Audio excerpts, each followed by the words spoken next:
Hello, and welcome to Good Game, the show for gamers, by gamers. I'm Barjo. And I'm Hex. Last week, some of the world's greatest game designers converged on Melbourne for an exhibition celebrating their influential works. And what a fantastic gathering. Tim Schafer, Warren Spector, and more discuss their careers and what makes them tick. Barjo and I were both there, and we have that full story coming up later in the show. Speaking of talented designers, one of the people who helped create the incredible Portal, Kim Swift, has a new game and it's called Quantum Conundrum.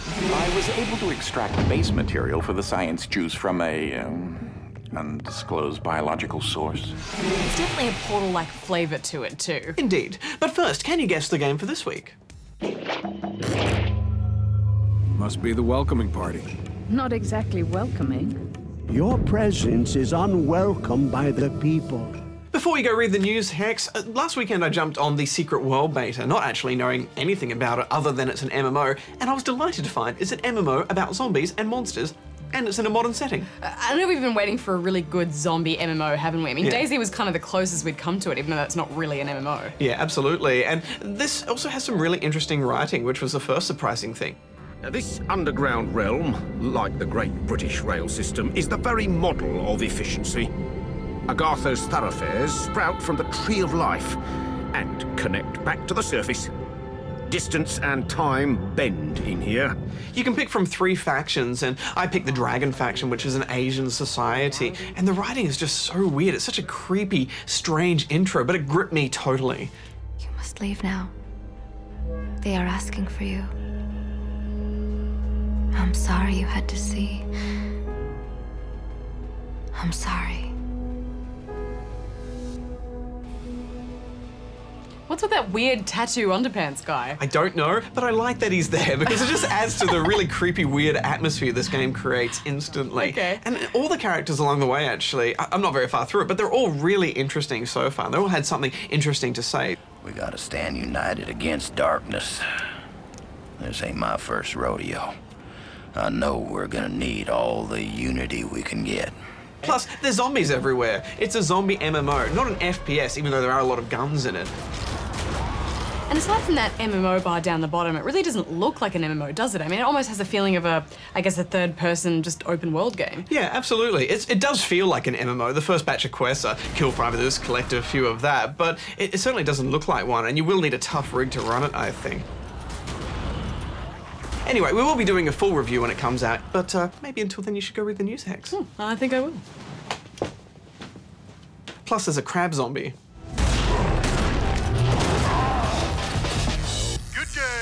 DreamWorks Studios has acquired the rights to create feature films based on the Need for Speed franchise. The first film in the possible series will be directed by active Valor director Scott Waugh. Production has been fast-tracked to begin early next year with a planned 2014 release. Nintendo has unveiled a revised model of the 3DS called the 3DS XL. It'll boast screens almost twice as big as the standard 3DS. The new model does not have a second analog stick built in and appears to be incompatible with the current CirclePad Pro add-on. Game Australia has gone into liquidation, with all remaining stores to be closed down. 15 game stores will continue to operate for the time being as they clear remaining stock. PricewaterhouseCoopers Administrator Kate Warwick commented that despite exploring opportunities to continue trading, ongoing performance and the absence of potential buyers ultimately resulted in the company's collapse. Good game. Gravity. It's one of those annoying laws of physics we're forced to abide by on a daily basis. But thankfully, through the wonder of video games, we have an opportunity to, on occasion, cast those laws aside. The new Vita title Gravity Rush will see you take the role of a young girl called Kat, who has lost her memory. But when visited by a mysterious black cat, she discovers that she has the ability to control gravity.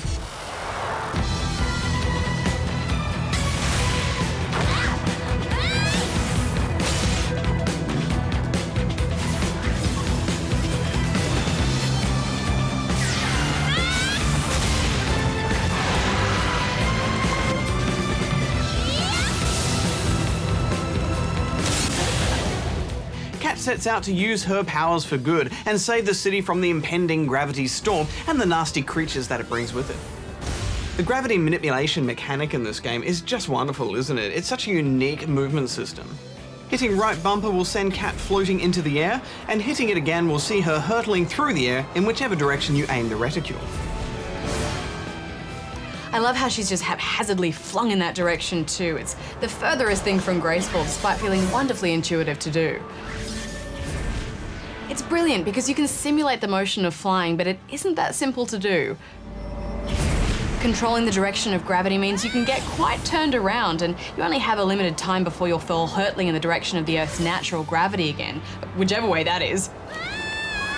She usually just hits the ground, especially if you're coming at it with speed. Yeah, it's quite disorientating, flying and leaping about the place, isn't it? You do get used to it over time, though. Yeah, I mean, you get the sense that she's able to manipulate the space around her, but she doesn't quite have control over it. Navigating the large open world is enjoyable because you can partly do it through this gravity flying, or by your own kind of parkour along the sides or underneath of buildings. The best and most addictive part of this open world are searching for all of those purple crystals everywhere to upgrade your abilities. You can extend the length of your gravity shift, the speed at which you fall, and Cat's various other combat abilities, and so on. I'm normally not much of a crystal collector, you know, in these sorts of games, but the payoff was just so good. Yeah, and it's that challenge of getting them too, because sometimes you'll be out in another mission and then you'll be turned upside down and you'll see some that are hidden there, and then you think, oh, I should go back because I'm running out of time, but I can get those, you know? It is addictive. Gotta get them all. And going for those crystals is a really wonderful way to test your ability to make the most of that movement system, isn't it? And, you know, it's not easy. You've constantly got this thing of, I have no idea which way is up. Although a good way to check which way natural gravity is to check the direction that Cat's hair is falling. Cat's first task in the game is mastering control of her powers to save a small boy from the gravity storm. But she also spies another girl who seems to be just like her. So she's determined to uncover the secrets of her lost memories to find out more about who she is and where she came from. You'll embark on a series of story missions and side missions, and they're all quite enjoyable. Yeah, it puts a new spin on the old escort quest, doesn't it? Because by hitting circle, you can actually pull people into your gravitational field and just fly them to where they need to go. Yeah, the first time I accidentally took some people with me with my gravity leap, I was like, sorry guys. There are also some really great stealth missions that'll see you having to infiltrate areas undetected by walking along the sides of walls or underneath floating islands, and these were quite tricky. You always have that gravity power running down, and you can only refill it when you return to natural gravity for a moment. Combat is interesting, if a little simple. Cat uses a combination of kicks and slides, but she can also perform some pretty devastating gravity kicks by shifting gravity and then slamming herself into an enemy. It's a little fiddly swiping the touchscreen to dodge, but you do get the hang of it eventually. Yeah, I thought the touchscreen elements were actually implemented just enough. I mean, touching the bottom corners of the screen to slide down a pillar or the side of a building was really elegant, and then you just tip the device to change direction. Yeah, normally I hate the gyroscopic stuff because it just feels really tacked on or gimmicky, but it was just the right amount, wasn't it? Absolutely. And how good were those beautiful little comic strip cutscenes, Barjo? I savoured every one of them. It's wonderfully artistic design and reinforced the idea that Cat is some kind of lost superhero. If I had one major criticism though, it would be the enemies because they're not very interesting and they're quite predictable. Yeah, they're kind of reminiscent of those little heartless things from the Kingdom Hearts games, weren't they? I guess how you fight them really depends on how many points you put into upgrading your combat abilities. I loved exploring that open world so much that I put all my points into upgrading Cat's movement abilities, which, you know, made getting around the city a real joy, flinging myself in between and up and over buildings. But, you know, when it came to fighting enemies, the fights took a little bit too long and I struggled with some of the boss fights a bit.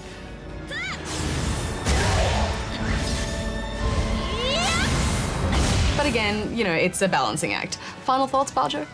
It's a beautiful game with a lovely story and a really unique mechanic too, and I like that a lot. Plus, it shows the power of what the Vita can do with an open world, and that's exciting to me. So I'm going to give it 7.5 out of 10 rubber chickens. I absolutely loved this game. I think it so organically fits the Vita that I can't imagine playing it on anything else, and I think there's something kind of great about that. I was completely hooked. I'm giving it 9 out of 10 rubber chickens. And now it's time for some more Tiny Power. Look, Troy, we'd like to publish the game for you, help take it to Alpha. Tell them to piss off. Just think about it, Troy. This is your chance to really be somebody. So, in-app purchasing, talk to me. Okay, once the kids have formed a bond with their pet centipedes, we'll program them to start dying. The kids will be devastated, and then we'll charge $1 to revive them. Oh, love it. We're rolling out in-game advertising as well. Health pickups are now Sky Burgers. Oh. love it. Look, I've got no problem with making money, but not if it makes the game crap. Which it will. It won't. Dick's just making some small tweaks. Bullshit. The only thing left of our game will be the title. I want to tweak the title, it's just not rocking. Agreed. How about Doodle Centipede? Love it!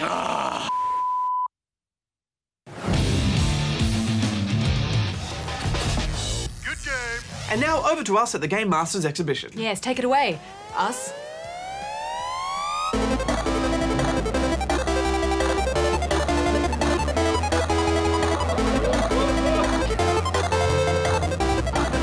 Maybe that was On the Amiga. Yeah, the 32X, that was cool. You chucked that right on the top.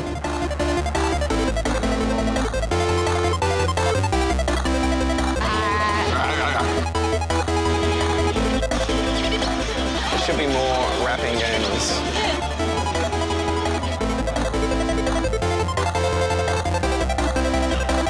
Look at those lens flares. Go backwards. Oh, guys! Smash me. You gotta keep moving. Look at those explosions.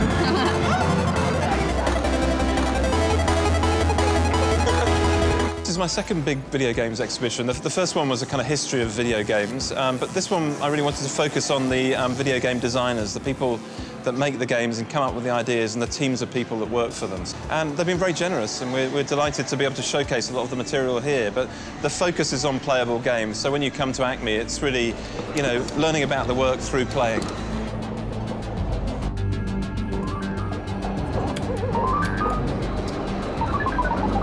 It's quite a broad spectrum of games here. How did you choose which ones you wanted to showcase? I wanted to kind of, you know, speak to the history of video games. So I always wanted to kind of start the exhibition in that very early period in the 70s and 80s, the golden age of the arcade games, and you know, include some of those classic games that I used to play when I was a kid, you know, Defender and Robotron and Space Invaders and so on. But I never knew who made those games when I was a kid. I just kind of took them for granted in a way, and this project has allowed us to do the research and find out who made those games and why they made them. So we started in the 70s, and we've really sort of worked through the 45-year history of video games, all the way up now into the sort of era of the mobile game. Smashing barrels. Don't sum it up!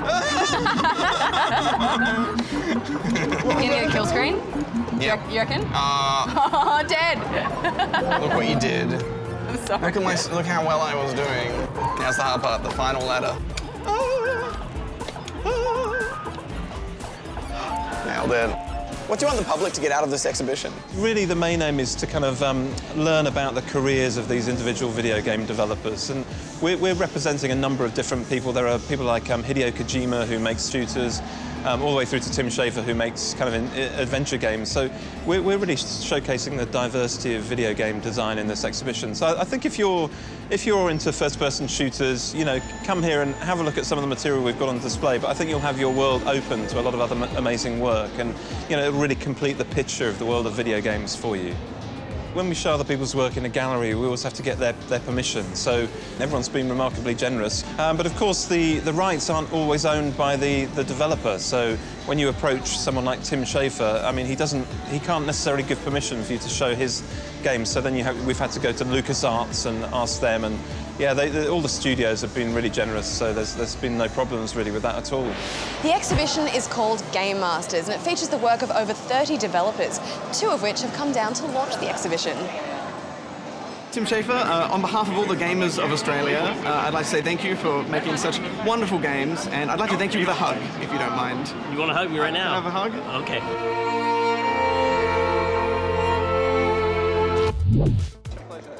What's it like being called a game master?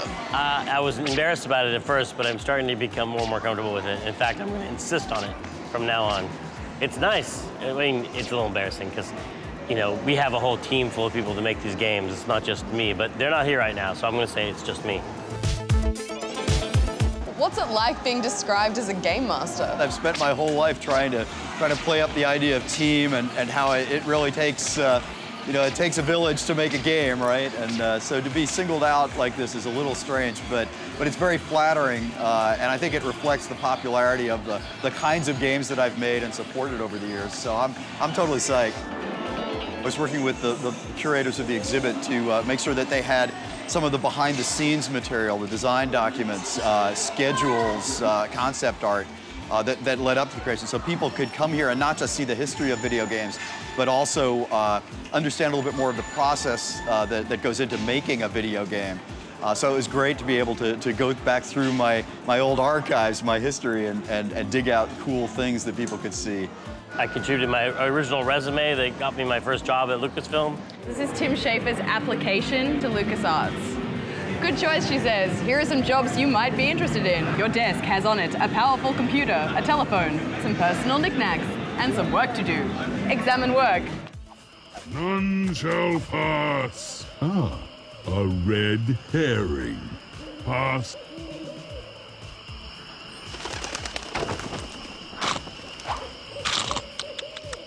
We actually brought down the Double Fine Ironhead tour bus from Brutal Legend, which was an actual soapbox derby racer that one of our animators and her boyfriend made. They won first place in it, and they went 46 miles an hour in this incredible bus. And it's just since then been sitting outside my office. And so they carted it all the way down here to Australia, and it's on display right behind me.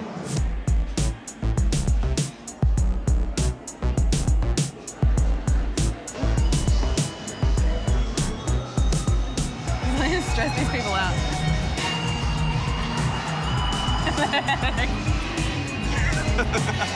I got him. I never thought when we were making this game in 1990 that it would be in a museum someday and being talked about like a serious work of art. It was a lot of fun to make, and we were serious about it, but who knew it would be like treated this way. And it's great to see the art, which for the most part has been hiding in a file cabinet in the back room of Double Fine. No one's seeing it ever, and now we can bring it out and everyone can see the work of our talented artists. If people take nothing else away from this exhibit, I hope it's that they understand the sort of variety of things that we sort of lump together in that category of game. What I do is completely different from what Tim Schafer does, which is completely different than what Genova Chen does, which is completely different than you know, what Fruit Ninja or Flight Control. I mean, we all do different things, and yet there's this perception, I think, especially among non-gamers, that gaming means one thing, you know, first-person shooters or whatever. Games are as varied and as magical as movies or books or television, and that comes through loud and clear in this exhibit.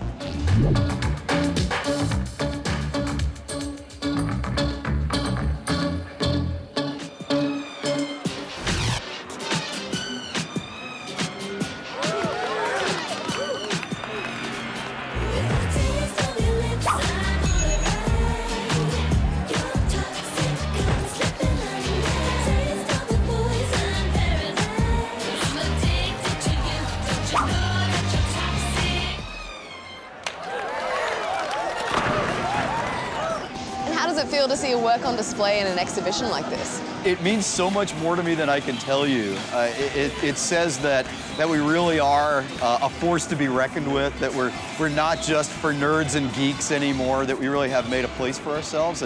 And institutions like this that are about culture and art take us seriously. It's kind of what we all hoped for 30 years ago, and none of us dared believe would ever happen. This is maybe my favorite Mega Drive game of all time. I've never played it on PC though, it's another world. From memory, it's... No, I'm dead, I'm dead. It's all right, I know what to do now. How do you jump? No, I hate those guys so much. Okay, here we go. I'm gonna get through it. Yes, yes.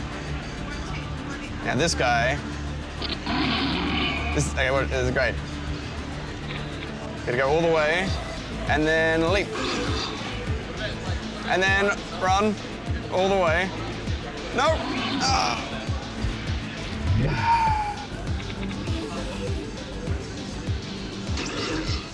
Whoa. Pretty sure... Yep. It was so good. Gamers want to know more about the games that they play and love, and you know, feel that museums and galleries should be sort of supporting them and interpreting them and collecting them. And that's what we're all about at Acme. We're very passionate about it, and we hope other institutions will do that around Australia and around the world too. To be in the games industry now is like being, it's like being in the film industry in the time of Charlie Chaplin, right? You're being around when new genres are being invented every day, new technology is coming out every day, and you're getting to invent what the art form is, you know? So it's just really fun and it's new, and also what you're making. I guess people want to make what they love, and I just love video games.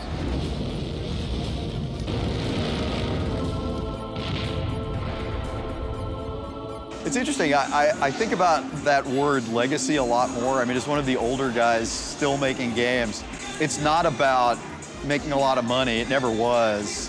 It's not even about selling, you know, 20 million copies and having the biggest opening weekend of any entertainment thing in the world. It's really about, at the end of the day, I want people to look back on the games that I've worked on and say they made a difference. That games are not the same because of the work I did, the people I supported.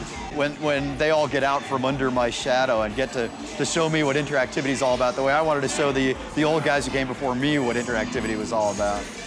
Well, what a wonderful celebration of gaming this exhibition is, Barjo. Absolutely, Hex. And I got to play arcade games with Tim Schafer. High point of my career. It's all downhill from here. Okay, here we go. Wish I had a coin to put up here. I imagine it's smashing We're into the secret rooms. Okay, secret rooms. I'm an old hand at this game now. Okay, all right. Corey is behind this game. Woohoo! Decoy. No amount of decoys. Yes. Oh, what happened? Did I die? Okay, here we go. You've got 11:40 to be.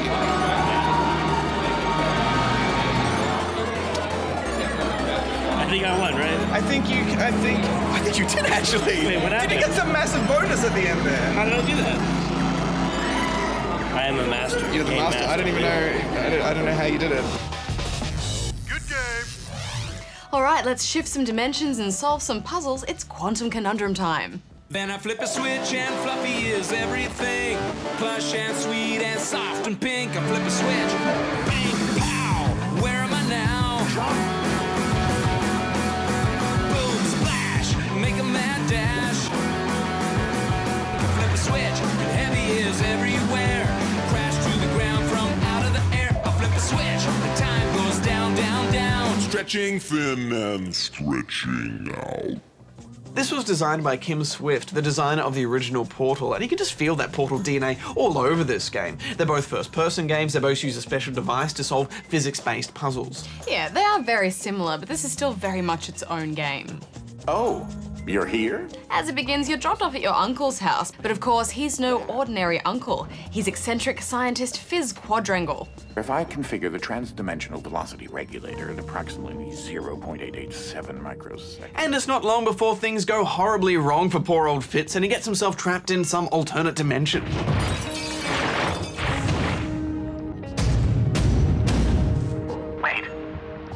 It's then up to you to work your way through his vast mansion and save him from wherever he is. Fitz is basically this game's version of GLaDOS, providing some not-so-encouraging banter and useful hints along the way. He's nowhere near as funny or snarky as GLaDOS, but he's still a pretty entertaining guide. Like a pan-dimensional bunny rabbit, hopping across a landscape of quantum fields. And any Trekkies, or as we prefer to be called Trekkers out there, will recognise the voice actor as John Delancey, who played the delightfully quirky Q on Star Trek The Next Generation. He's back! And to help him escape, Fitz gives you his interdimensional shifting glove, which allows you to shift between a bunch of different dimensions. I wish you could see my facial expression right now, as I am not pleased. It takes a while to gain access to each dimension, but I think this is just because the game wants to ease you into them and all of their puzzling potential. The first one you gain access to is the fluffy dimension. Fluffy dimension. Which turns everything soft and pink and fuzzy so you can pick up heavy objects and throw them around easily. Fluffy! Then later you unlock the heavy dimension, which makes things heavy.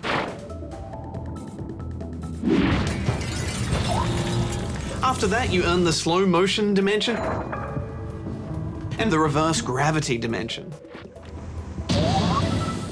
And once you start combining all of these dimensions to solve puzzles, things get very interesting indeed. For example, you might use Fluffy to pick up something and throw it, and then slow down time to jump on it, and then reverse gravity to surf it across a gap. was unexpected. Wait, did I just... Was I just there? And in another nod to Portal, most of the puzzles use weighted companion cubes, or safes and cardboard boxes in this case. And you use these to smash windows, activate switches, or form stairs and platforms to jump across. And speaking of platforming, your jumping skills will be put to the test just as much as your puzzling skills in this game. Prepare to fall to your death a lot. Go! Sometimes the act of slowing.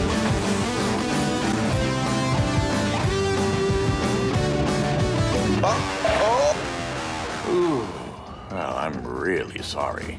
To be able to use a dimension, you need that particular dimension's battery in that room's receptacle. Some rooms come with all the dimensions already available to you, but others involve trying to find other batteries to unlock more dimensions and complete the room.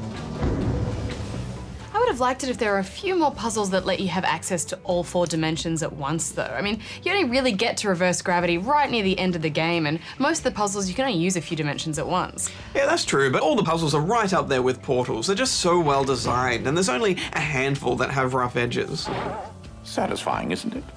And just like Portal, it shows you everything you need to complete the puzzle. It's all right there in front of you, and it just takes a bit of trial and error to figure it out. And when you do figure it out, you feel heap smart.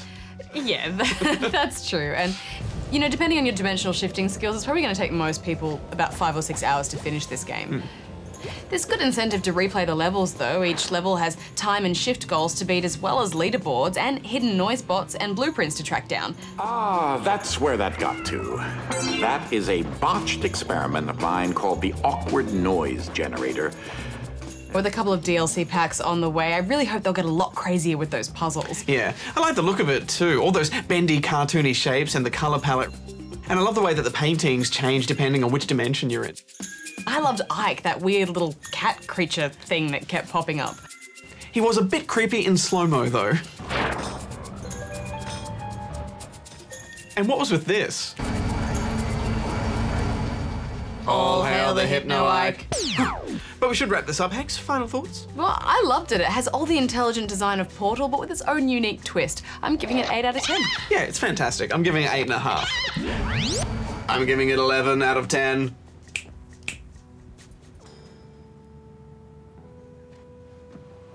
Good game. So did you guess the game for this week? It was Dark Void by Airtight Games, the developer behind Conundrum. This jetpack-enabled third-person shooter exercised maximum verticality with its level design, and Nolan North was in it. Well, you play the card you're dealt. Of course he was. That game was actually a bit of a nod to The Rocketeer, if you remember the old film or the comics.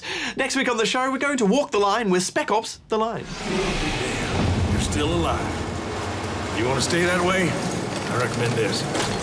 Plus, the amazing Spider-Man does whatever a spider can.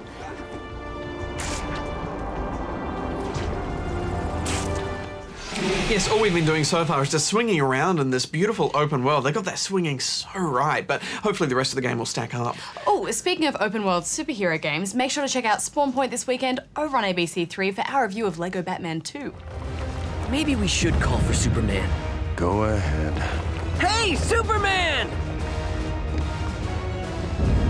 Yes, there's a few personal superhero video game dreams lived out in that game, Hex. Don't forget, we have a Good Game app where you can post your own reviews and comment on the show. Until next week, gamers, Barjo out. Hex out.